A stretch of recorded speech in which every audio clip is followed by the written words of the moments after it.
Okay? Well, and I asked that question because farming isn't for everybody. So this may not be that it is for you. If you have a database that is rich in people, then you probably should not farm, okay? Farming is called farming for a reason. You have to plant the seeds, you have to water, you have to tend it, and then you get to harvest. So it's not necessarily a quick fix. So before we get started on the farming, can I give you a quick fix for your 158? Okay? So I'm going to suggest, for those who know how to do this, you do this by text, and that is you text everybody in your phone and let them know that there's a contest at the office and you know how competitive I am. I want to win. Who do you know who wants to sell their house? Just text me their name and number.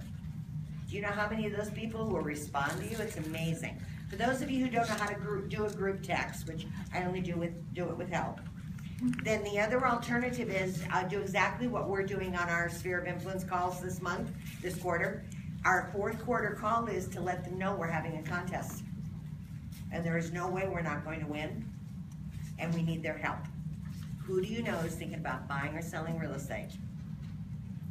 And if they say, gosh, Nate, I can't think of anybody, I go, not a problem, now that I've planted the seed. Tonight, talk about it. Call me tomorrow with the name of somebody who wants to.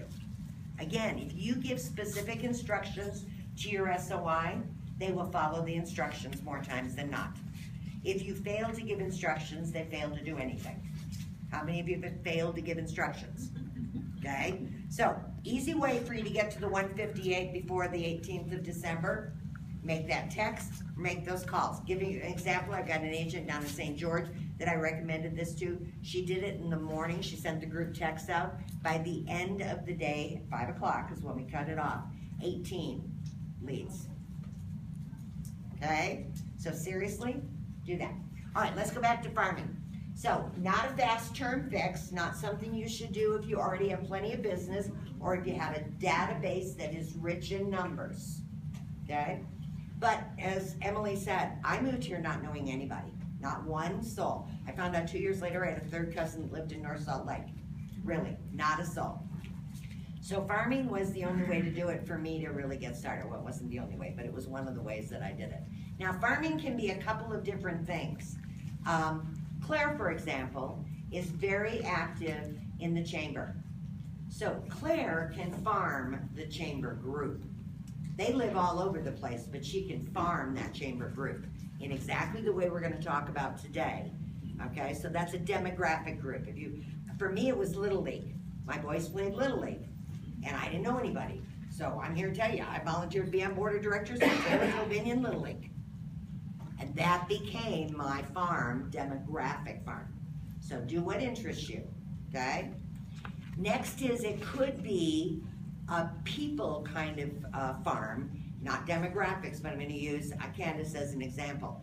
Candace, how many subdivisions have you had with Hard Rock in the last, say, 5 years? 12. Okay. So Candace already has a relationship with those people.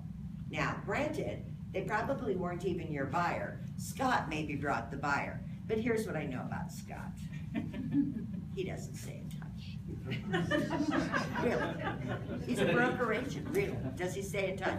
Most realtors don't, do they? No. Okay?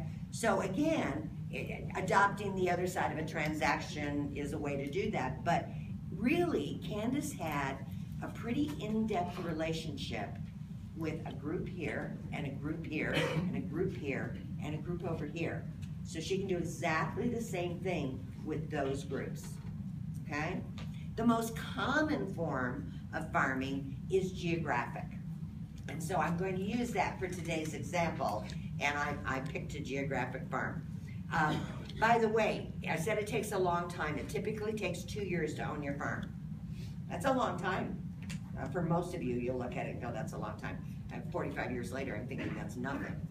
You can speed this process up and own it way faster if you start with an 8x8 first, and then you follow up with 21 touches a year. okay? So an 8x8 followed by 21 touches a year. So I want to talk to you about how you pick a farm.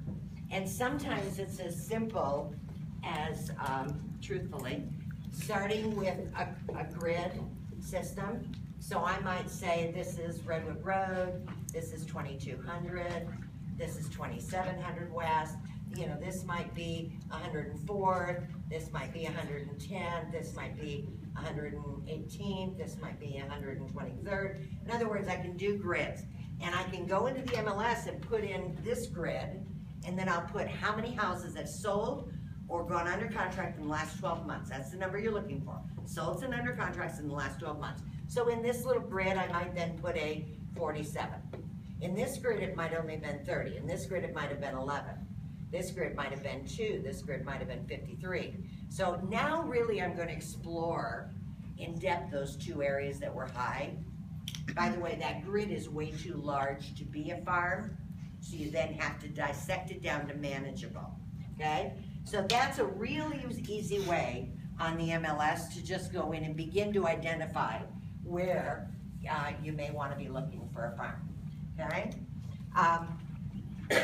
I did this and I chose from, well, I chose an area from 38th West to 40th West, and from 104 South to 106 South, okay?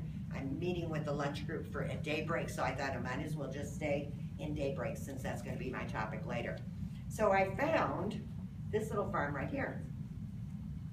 And I counted, and there are 212 homes in that farm, okay? Now I had to get my title company to give me a plat map, and I had to count.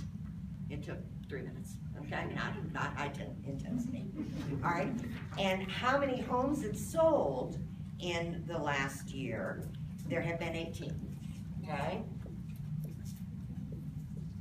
So I take the number of solds and under contracts for the last 12 months, divide it by the number of homes in there, and it came to 8.5%. Okay. My goal in farming is to find an area that has a 12% turnover rate. It is very difficult to find. My minimum is 8. This met my minimum at 8.5. There is an exception to this rule. And again, daybreak is a great one to talk about the exception. How often do people move? Every 5 to 7 years. 5 to 7 years, thank you, Brian. He's absolutely correct. So if I take a neighborhood that is 5 years old, new construction, 5 years old, it won't give me the sold stats, but I know that within 2 years, I'll have those stats. So in reality, I could take a daybreak section or a Hard Rock section that is 5 years old and now know that really, in the next 24 months, I'm gonna have a huge number, so then I can ignore that. But I've had lots of agents say, well, I'm gonna pick my neighborhood, okay? I know the people in there, it's convenient, it's, you know, I'm going to pick that neighborhood. But that neighborhood has a 2% turnover rate, or a 5% or a 7%, you're gonna do exactly the same amount of work and have exactly the same amount of costs as you would with one that had an 8 to 12. Claire, what's the subdivision out on 5600 South and, or 50, just west of the airport in West Jordan? Ochre Shadows, thank you. So years ago, I did a big plat map of Ochre Shadows. And there, once you do the whole subdivision, there are some natural streets that kind of become, you know, sections. There was a section in Ochre Shadows years ago that had 17% in one section and 2% right next to it. Okay? Really, which one am I picking? Okay. So do your homework, because you're gonna do the same amount of work no matter what you do. 12% is your goal, 8% is your minimum. This one's 8.5. Now I'll tell you why I like this one a lot, and this is a hint for all of you. I like this one a lot that I chose, and I did it on purpose, because it's a townhouse. So here's what I know about townhouses. People move more quickly in a townhouse subdivision than any other subdivision out there. It's young families going in, they have one kid, they suddenly get pregnant, they have 2 kids, they're out of room. Now they need the yard. So the turnover in a townhouse subdivision will tend to be higher than most others.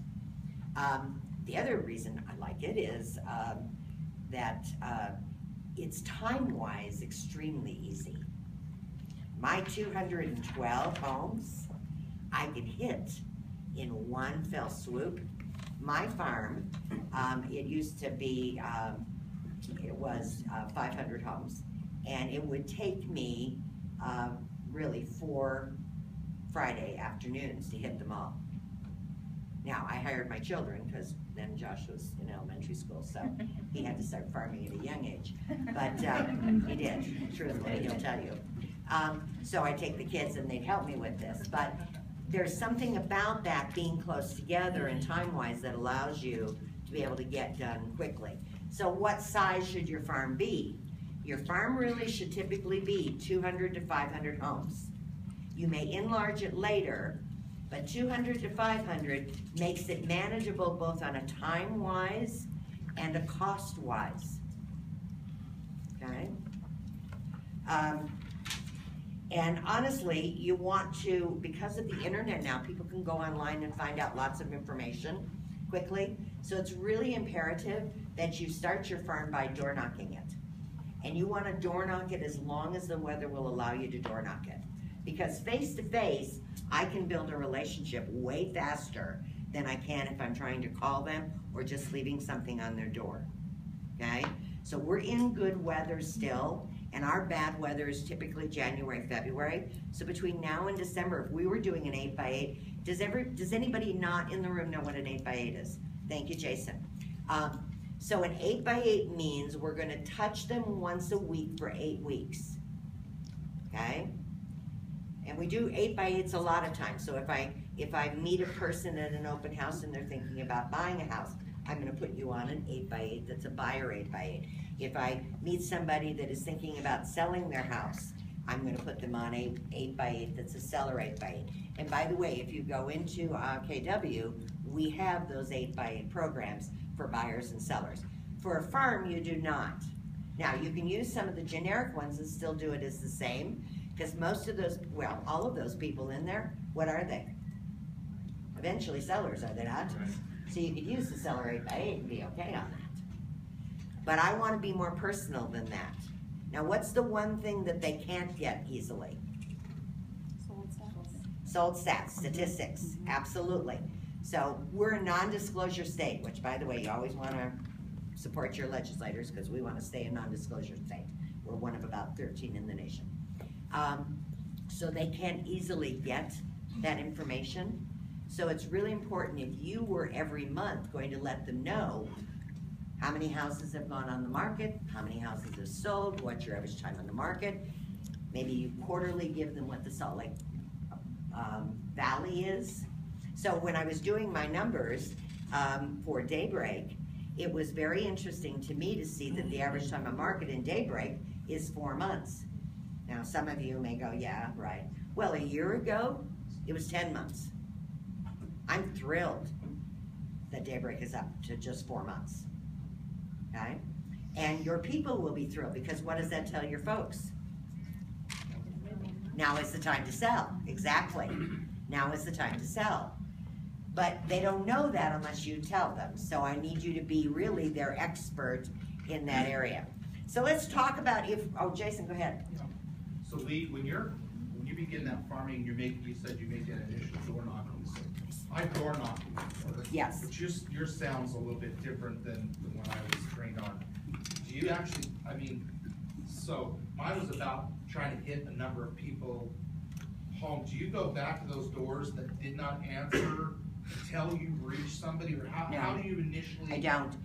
Great question, Jason. So the reality is, I wish I could. There won't be time if you're farming. So I farmed every Friday afternoon for 3 hours, and then one Saturday a month in the morning. Okay. So I really would try to catch them. If I wasn't catching them in on the Fridays, then I'd try to go to that area and spread out my Saturday mornings, because I really can catch everybody Saturday morning. Thanks so very much. Okay? So that's a great question. And farming is different in that we're not going to them one time. We're going to them over and over and over and over and over and over again. Are there enough people Tell me your farming? name. Rick? Rick, thank you, Rick. Yeah, we met before you. I'm old. Rick Knowles. Nice to meet you, Rick. Please, yeah, I'm old. I don't expect you to remember me. What if you happen to pick an area that somebody else is already farming?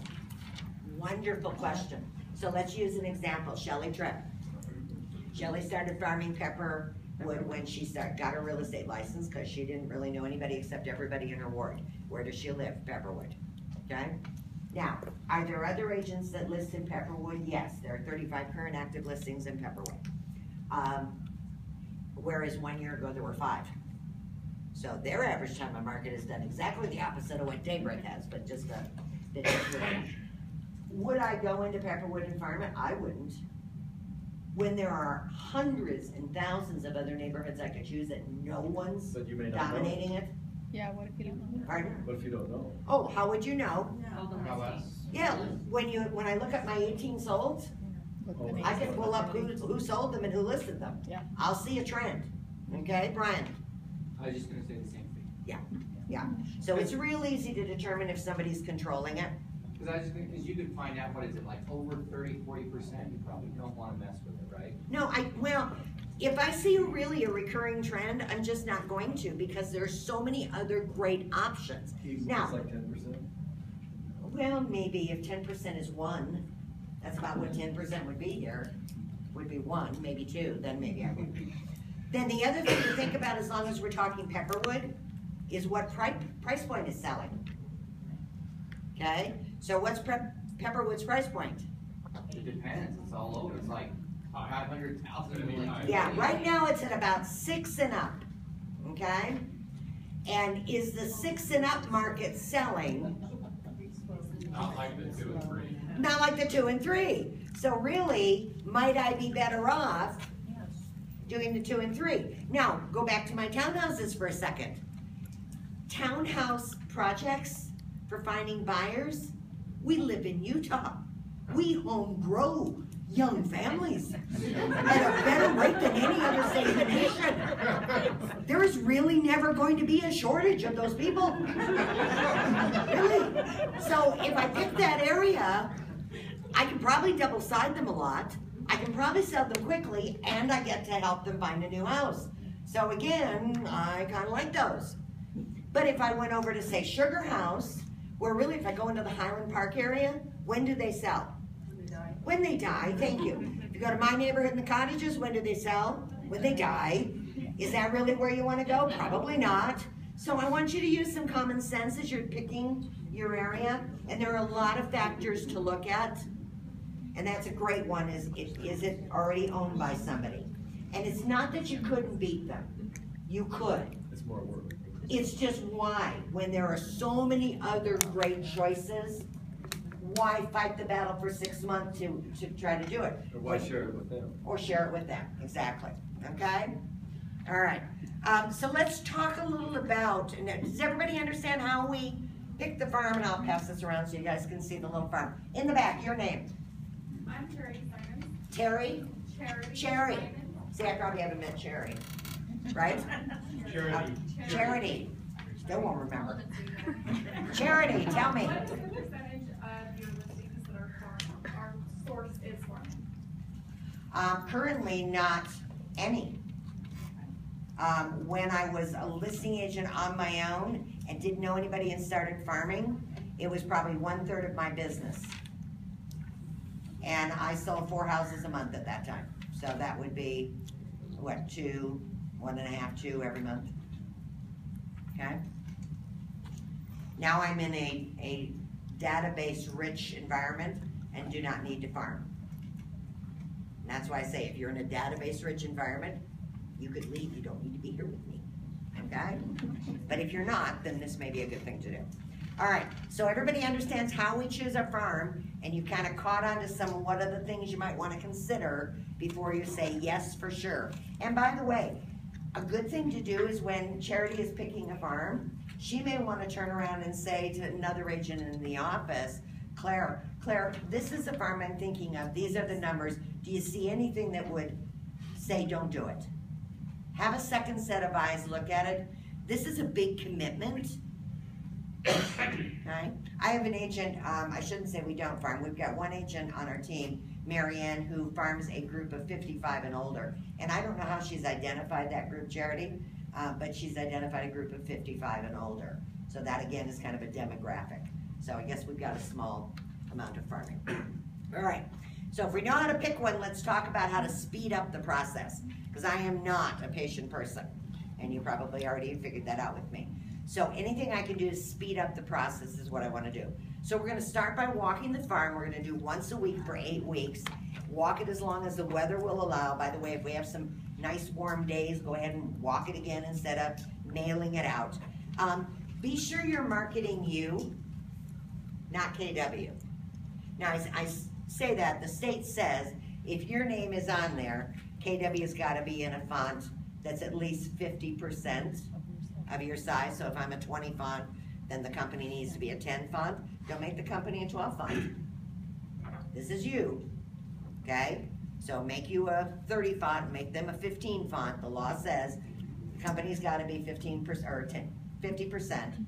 So make it about you, not about the company. So let's talk about what are some things we could do generically in a farm as an 8x8, okay? The first thing that I love doing, how many of you walk into homes and there are magnets on the fridge? Every home, mine included, really, right? So my business card on a magnet, absolutely number one thing I'd put out. This time of year I might do, and we do this. Everybody in our database gets a magnetic calendar. I'll get a call to come and list a house, and it came from X source, but when I get there, they already have our calendar up. Okay? So something that has a long shelf life is a good thing to do. And then what did we say right here was the number one thing they want to know? What is sold? You want to be the expert in the neighborhood. So you want to talk about the fact that in this neighborhood, we've had a turnover rate of 8.5%. A lot of our families are deciding it's time to move up, get an individual home, get a yard, have a little bit more space. And so that's happening a lot. So tell them, because in their mind, they're thinking, oh, honey, maybe we should be moving to it. So you know they're thinking that. Go ahead and tell them. In other words, you're kind of giving them permission to be normal, okay, and want to do that. So we'll want to do that. Maybe want to talk about what the average sales price is, what the average time on market is, and I talk about the valley and them. So give them something to compare it to, okay? What else could we give them? One thing that I warn you about doing is telling that Scott's house sold for $274,000, okay? I might instead say that a 3-bedroom, 2-bath with the basement finished sold for $270,000. Don't give them the address, just tell them about the house or the square footage size or something. That way Scott doesn't go, how dare you tell everybody what my house sold for? Because you'll get some of that pushback, Brian. No, I've not done this, but I knew an agent that got in with the HOA, and Dad liked the newsletter every quarter and sponsored a portion of a section of the HOA newsletter, so she leveraged that, which I think was a bad idea. It's a great idea. Furthermore, with HOAs, if they're still doing their newsletter in a paper format, even volunteering to do the printing and the delivery, that takes it off the HOA person's responsibility. I used to do that. I farmed my PTA at Vista Elementary, and I paid for their newsletter to be printed, and I got a small ad spot. They distributed it by giving it to the kids, but I farmed the PTA of my elementary school. Actually, that's something, I think when we think about farms, everybody goes geographic, just naturally, always, immediately. Yeah. But I think one of the stories you shared with this with me one time, and I thought this was really powerful. You were like, I am my teacher's kid's biggest advocate. I am. And that is an area where you just blew it out of the water. I'd love for you to talk maybe a little bit about that. Yeah. You have a second? One of the things I did for my kids' teachers every year, and yeah, I am a pretty kind of in-your-face kind of gal, and so I'd go in and I'd introduce myself. Hi, I'm Lee Stern. I'm Jared's mom, and they tell me, and I'd say, so let me tell you a little about Jared, the challenge you'll have with him. They thought I was up in the night, but 2 weeks into it, they figured out I was smart. I did that with Josh too, so Josh had his, yeah. But I'd say to them, my gift to you this year is that if there are any classes that you want to take to become a better teacher, because there's all sorts of offerings, but most schools cannot afford to pay for a substitute, so the teacher can do it. I will come and substitute teach anytime you want to go doing any kind of continuing education to be a better teacher. So I substituted. And by the way, you don't have to have a teaching license because you're not being paid. But my teachers thought that was great. And I knew all the teachers and I got to know them all. I also, 2 parent-teacher conferences that they would do every year, I did all the food. And I mean, I personally was there. We'd have an Italian restaurant set up and have lasagna that I made, and Italian music, and you know, it's just kind of a relaxing place for them to get away from all of you parents and go have a meal. One time I did a Jewish deli, deli, New York deli, and I was rude and abrasive and funny, and got the glass of water and slam it down and spill up, and they'd say, I want this off the menu, and I'd say, we don't have it, we're out of it, what do you want? And and they just to giggle and laugh. Okay, so I did try always to be the teacher's biggest advocate. What I did, that Brian is alluding to, is if my children were involved in it, then I found a way to be involved in it. Because I would have, whether I was in real estate or not. I became PTA president, but long before I became that, guess what I volunteered to be in charge of on PTA? Membership. Gave me every parent's name, phone number. This was before email. So I just volunteered to be in charge of membership. And when I would call them, I'd say, hey, Brian, it's Lee Stern at Keller Williams. Hey, tonight I'm calling with my PTA hat on. But I always tell people what I did. It's Lee Stern at Keller Williams, but I'm calling tonight with my PTA hat on.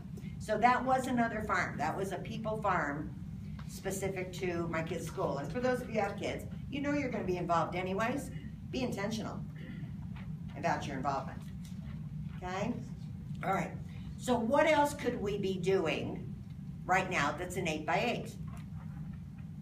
Another one I did is a little magnet, business card size. By the way, I did this on my computer, and I'm not tech savvy, so if I can do it, anybody can do this.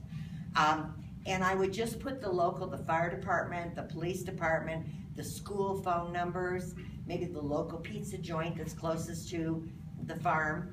And then below, at the very bottom, I'd have a little picture of me and my contact information. Guess where that went? On their fridge, right.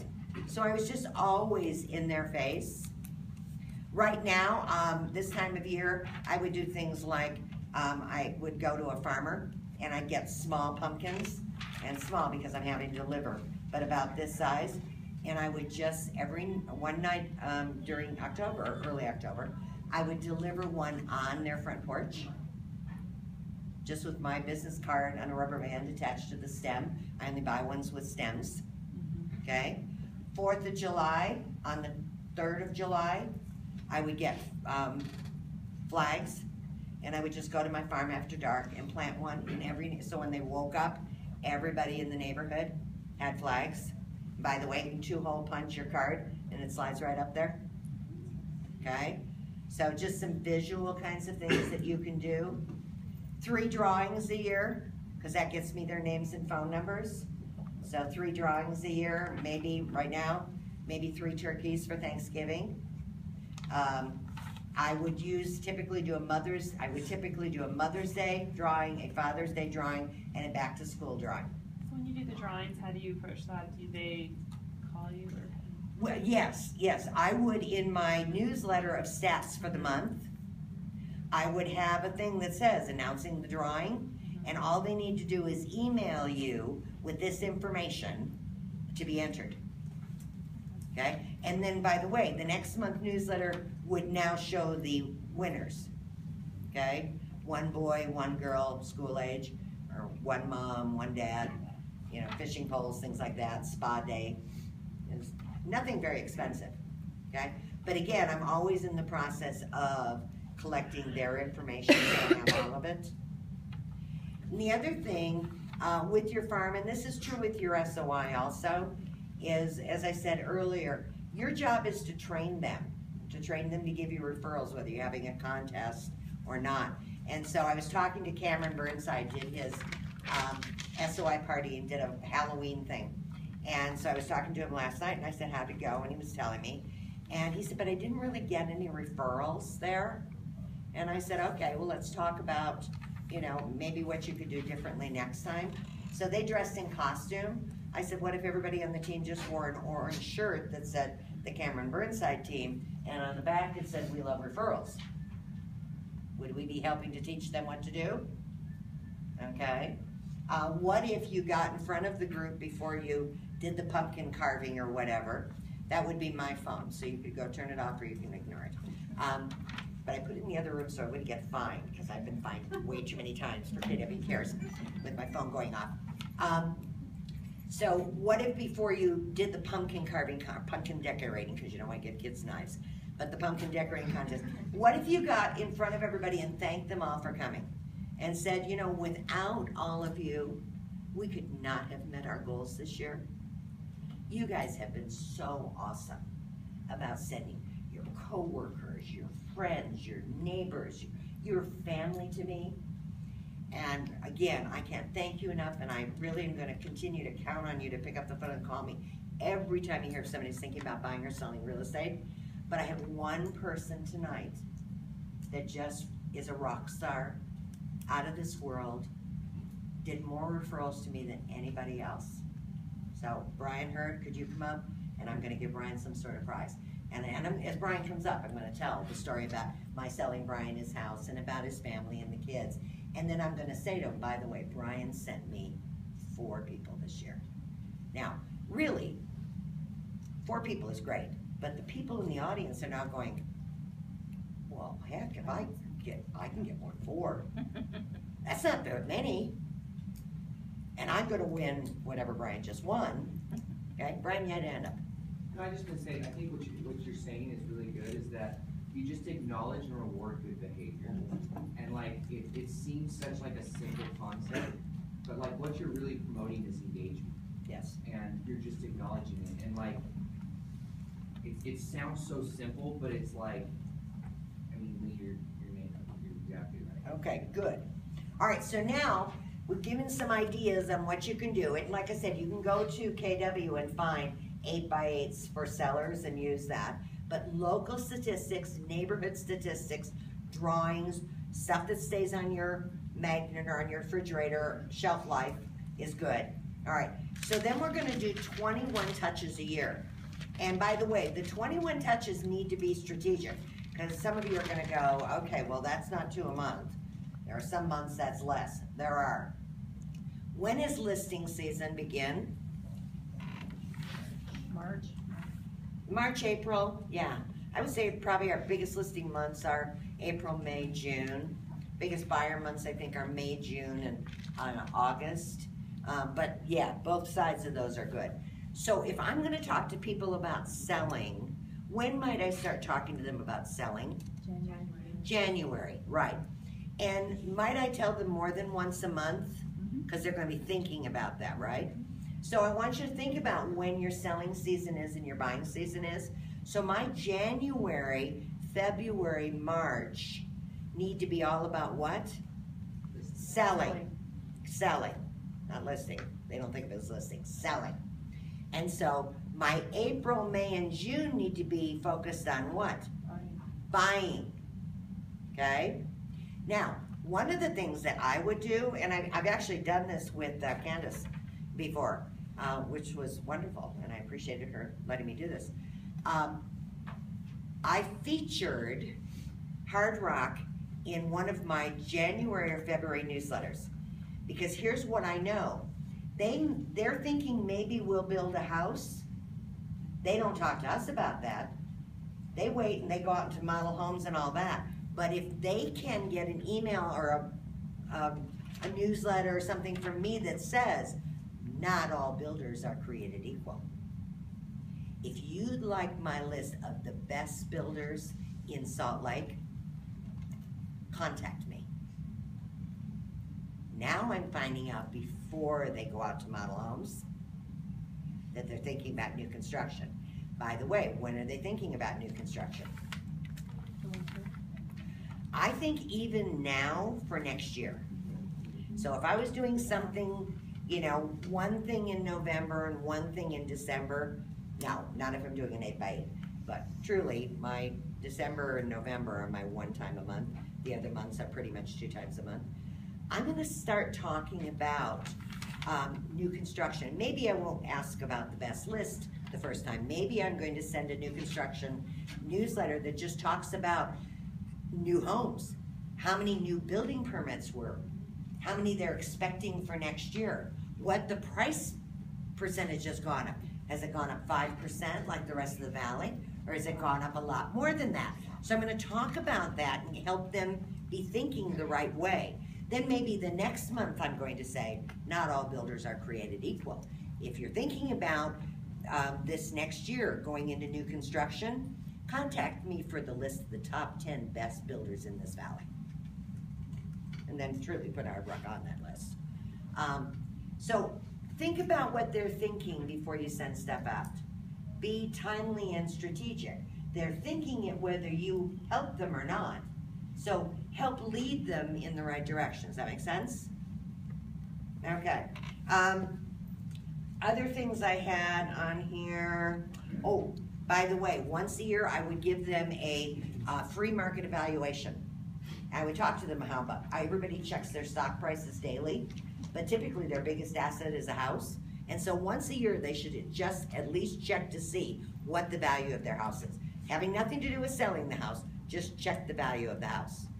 Also, in August, your newsletter absolutely needs to be about helping them protest their taxes, because that's when that has to be done by September 15th. That's got to be done. We get a ton of calls on that one, so you want to help with that.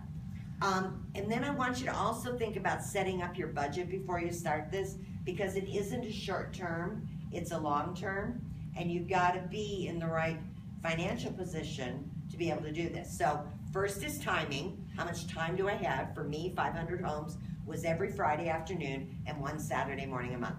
That took care of by farm of 500.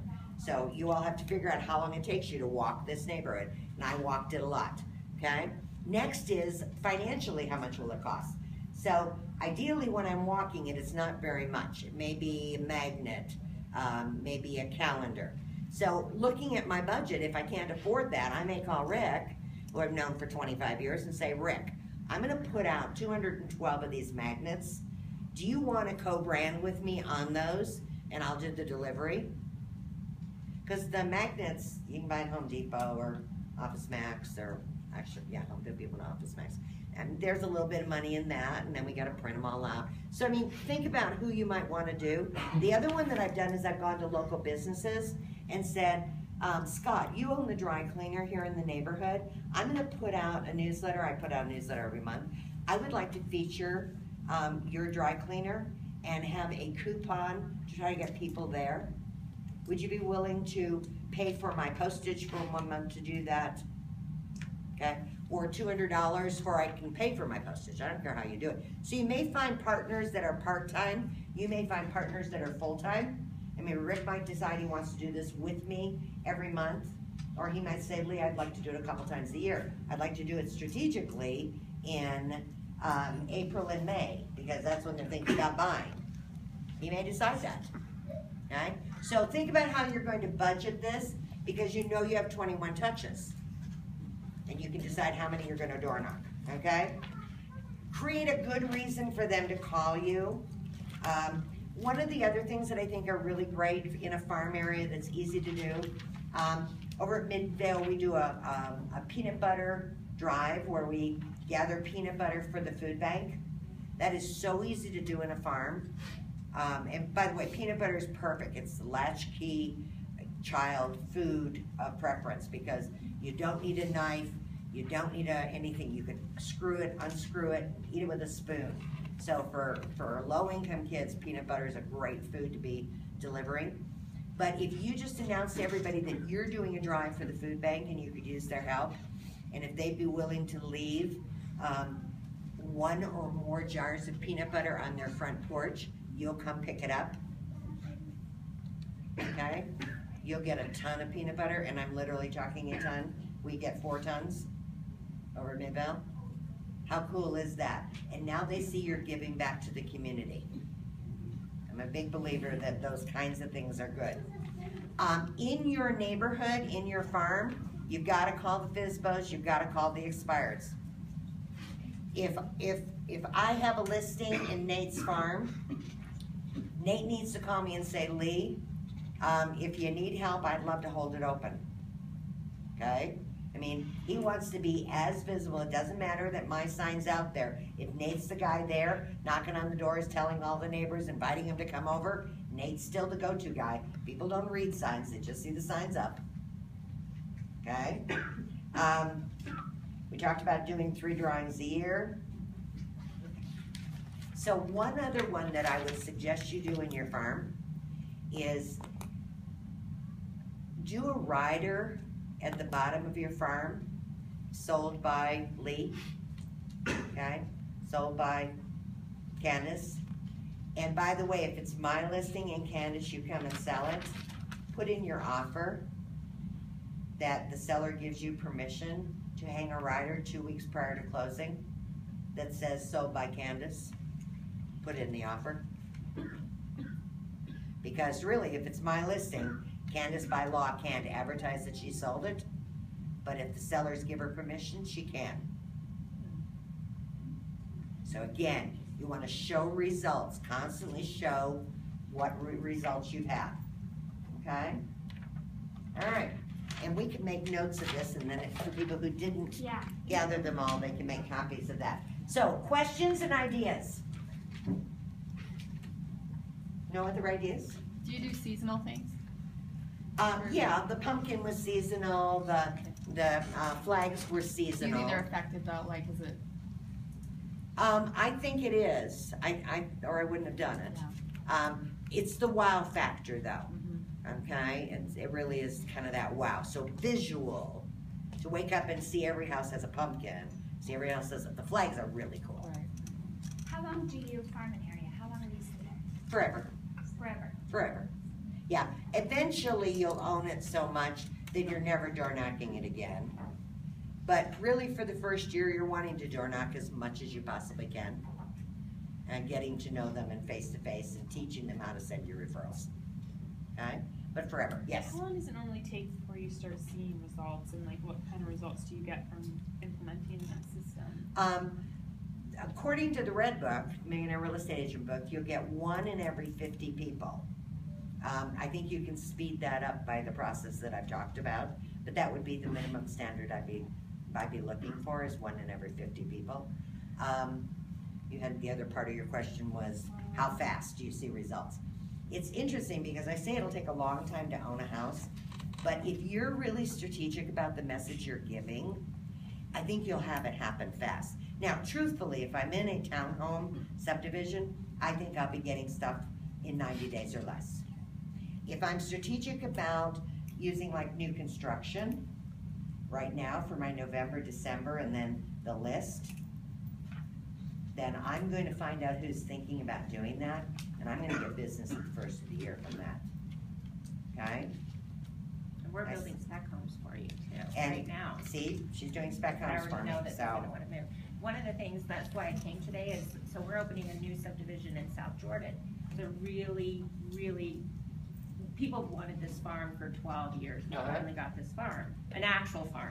Yes. And we've got this farm, and it's 60 third-acre lots, and the people that have built homes around this farm have built homes in the last 12 to 15 years. They have not moved. This is not a high turnover area. Right. They love their ward, they love being at the school. These are like, they know it's cliquey, super cliquey. Well, every person who's put a reservation has come from that neighborhood.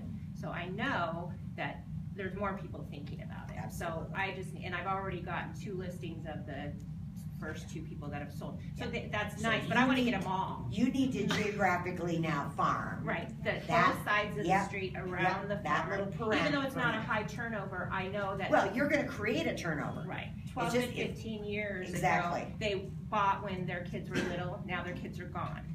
Yeah. So they need different Yeah. places, so Yeah, that's it's why more the they- empty nest. so. Do you go back multiple years to see what that turnover looks like? I mean, is there any? Oh, yeah, every year I'm So you'll looking go at the back turnover. multiple years? Every year I'm looking at the turnover. But to identify my To farm. identify it. Yeah, just to identify it, I'm just looking at the last year. Because truthfully, like Anna said, here we are, every year it would have shown 1%.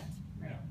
But she's about to create an opportunity that's gonna create an 8% or higher. And if nothing else, it's so easy because they wanna know what we're doing anyways. Well, here's the other thing they know.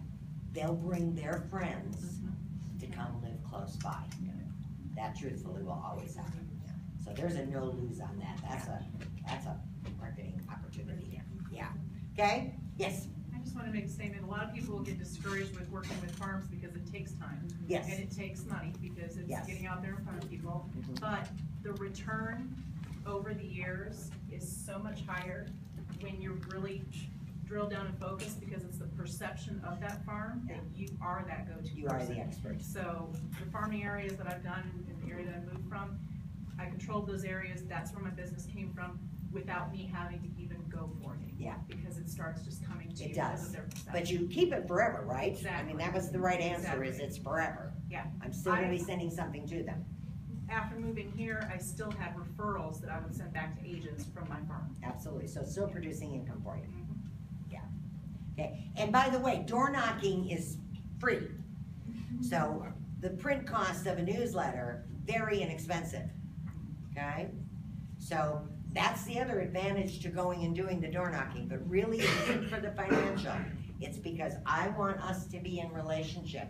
I mean, seriously, in my farm, on trash day, if I'm walking, which was Friday, on trash day, as I'm walking my neighborhood, people would be rolling their dumpsters out. Hey, Lee, I'm still thinking of someone. I mean, they were so well trained. But that's what you want. That's exactly what you want, is well trained, okay? Other ideas, thoughts? Okay, we're past time. I apologize for keeping you late. Thanks so much for having me over. Gateway people, we're at Lakeside Destination Home, and they're already waiting for us.